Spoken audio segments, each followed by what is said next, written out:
السلام عليكم ورحمة الله وبركاته. اللهم صل وسلم وبارك على سيدنا محمد عليه أفضل الصلاة والسلام. ازيكم حبايب قلبي؟ عاملين ايه؟ ان شاء الله تكونوا بخير يا رب. بصوا بقى، تعالوا بقى النهارده كده انا عملت ايه اكلة كده جميلة. كبد وقوانص. كبد وقوانص، بس عملتها ازاي؟ عملت القوانص لوحدها والكبد لوحدها. ازاي بقى موزيزو؟ والله انا اولادي ماشيين الصبح ايه على المدرسه، قالوا لي يا ماما احنا عايزين ايه ناكل النهارده كبده. من عينيا، بلاش انا هقول لكم لا. رحت المهم ايه فتحت الفريزر، ما لقيتش فيه ايه كبده. انا طبعا بجيب طبق الكبده وبعينها في الفريزر، فانا ما لقيتش. بس انا فيا يعني ايه حاجه كده، ميزه كده بعمل ايه. احنا من النوع اللي بنحب ناكل الكبد والقوانص متشوحين زي كده. فبحط برطمان في الفريزر او علبه تلاجة في الفريزر، وكل ما بيبقى عندي كبد وقوانص منضفه فرخه فرختين بطايه مش عارفه، اروح جايه منضفاهم وغسلاهم بالملح والخل والليمون، واروح حطاهم فين، حطاهم في العلبه، حطاهم في العلبه لحد ما كونت ايه الكميه دي. اول ما شفتهم قلت بسم الله ما شاء الله، تعالوا بقى. اول حاجه بقى ايه، جبت حله كده وحطيتها على النار وحطيت حته سمنه، وحطيت ايه قطعت بصلايه ايه مكعبات كده وايه وحطيتها فيها. بعد كده نزلت بالقوانص، شوحتها بقى كويس كده، قلب قلب قلب كده فيها. لما اتشوحت خدت تشويحه تمام. ماشي. بعد كده بقى نزلت بالمرقه، نزلت بقى ايه ببهارات فراخ، نزلت بفلفل اسمر ساده، نزلت بملح ابيض، نزلت بشويه كمون. طبعًا إيه، قعدت بقى إيه، أقلّب فيهم بقى كده إيه كويس أوي. وطبعًا كنت أنا إيه، يعني عاملة توم، مجهّزة توم. أخدت ربع معلقة صغيّرة على القوانص برضه، وقلّبتهم بقى كويس، وشوية كزبرة ناشفين وحطيتها كده. بُصّوا بصراحة بتدّي كده إيه taste عالي كده في الأكل. الكزبرة الناشفة دي لمّا تحمّريها كده وتطحنيها بتبقى جميلة جدًا. وأهو التوم يا جماعة، حطيت منّه كده إيه حتّة صغيّرة، هي معادل يعني ربع معلقة صغيّرة. ورُحت جاية إيه أقلّب، قعدت بقى إيه أقلّب كده فيها كويس. أنا النهارده بقى أنا قُلت إيه، أنا هاعملها بقى إيه يعني طريقتين، بلاش إن أنا أعمل كلّه في بعضه كده لأ، ما إحنا على طول بنعملها. النهارده بقى إيه حطيت عليها كده إيه الطماطم، فرمتها وصفيتها، ورُحت جاية إيه نزلت كده إيه الطماطم على القوانص. بعد كده بقى إيه هاغطّي بقى عليها وهاسيبها إيه تعيش حياتها. بس في الأول خالص أنا كنت ناسية إن أنا أحط بابريكا، وهنا حطيتها. افتكرتها قبل ما أغطّي يعني عليها واسيبها بقى إيه تستوي كده بقى مع نفسها. طبعًا بعد ما خدت تشويحة كبيرة وكانت ريحتها جميلة جدًا، حاجة كده فاخر يا جماعة والله جميلة جدًا. جرّبوها بالطريقة دي هتعجبكم. بتتاكل بقى بعيش، تتاكل برُز، بُصّوا أي حاجة بتتاكل بيها بصراحة جميلة. هنا بقى جبت الطاسة، ورُحت برضه حطيت إيه حتّة سمنة كده. بُصّوا، أنا بقى هنا المفروض إن أنتِ مثلًا عندِك طريقتين، يا إمّا تعملي زي ما أنا عملت، وفي طريقة تانية إن أنتِ تحطّي بقى توم وكزبرة وكمون فين على الكبدة نفسها، وتقلّبيهم وتسيبيهم إيه قيمة 10 دقايق أو ربع ساعة. لأ، أنا بقى هنا عملت كلّه مع بعضه. ما تبّلتهاش بصراحة.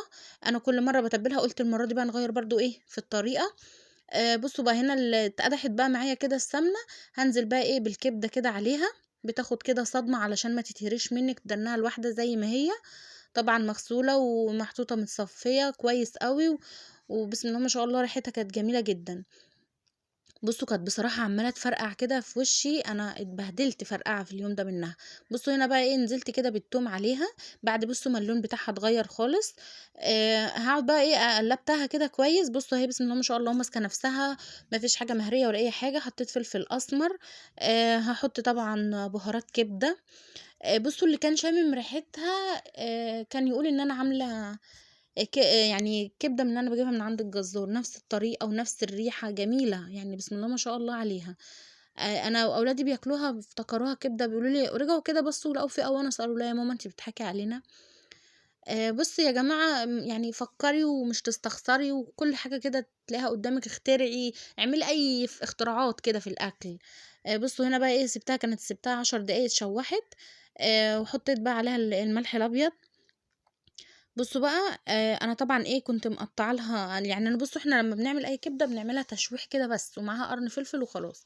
النهارده بقى أنا عملتها، حطيت بقى عليها إيه بصل وفلفل ألوان، ما حطيتش بقى طماطم. بُصّوا البصل كتير لإني بصراحة هم يعني لمّا بنعملها بطريقة البصل بيحبوا البصل بتاعها جامد يعني. إنّما لو عاملينها تشويح كده عادي كبدة يعني زي الكبدة الإسكندراني وكده، بنعملها طبعًا إيه بيبقى غنية عن كل ده، ما بتتعملش غير تكون الكبدة متّبلة وتتعمل بالفلفل، أكتر من كده لأ. دي بقى بصوا حطينا بقى زودنا عليها فلفل الوان وبصل. بصوا احنا بنحب بقى البصل ايه بيتحط كده في الاخر عشان يبقى ايه، يعني حاجه مقرمشه كده متبقاش صيصه كده ومهريه. هنا بقى ايه جبت طبعا ايه حله. بصوا بقى يعني الاختراع بتاعي برضو. انا قالوا لي عايزين ناكل رز بسمتي. طب انا رحت اسال على الرز البسمتي لقيته غالي. طب احنا بقى في اخر الشهر هقول لهم لا هستخسر؟ لا مش هستخسر.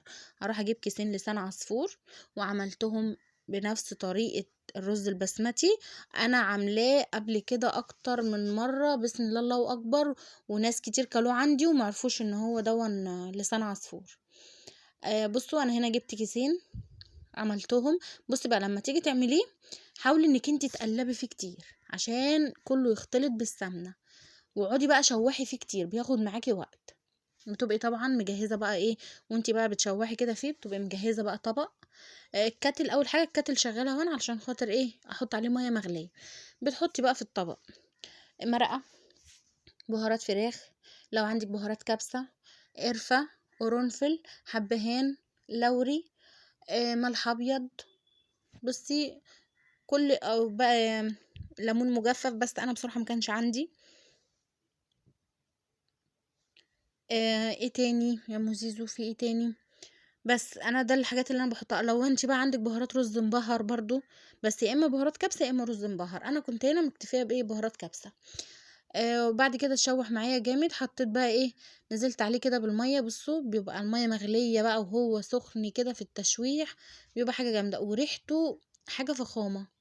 والله يا جماعة جربوه، جميل جميل بجد. انا النهاردة على فكرة يعني هو اللون بتاعه غمق معايا شوية، فالحمد لله ان هي جت على قد كده، فمش مشكلة. فده كان الاكل بتاعنا النهاردة. عايزاكم بقى ايه اللي ما اشتركش معايا يشترك، وخشوا على كلمة الكل ودوسوا عليها وفعلوا الجرس عشان يوصلكوا كل جديد، واعملوا لايكات كتير. بصوا انا وقولوا لي ايه رأيكم في التعليقات. وانا بحب اسمع ارائكم.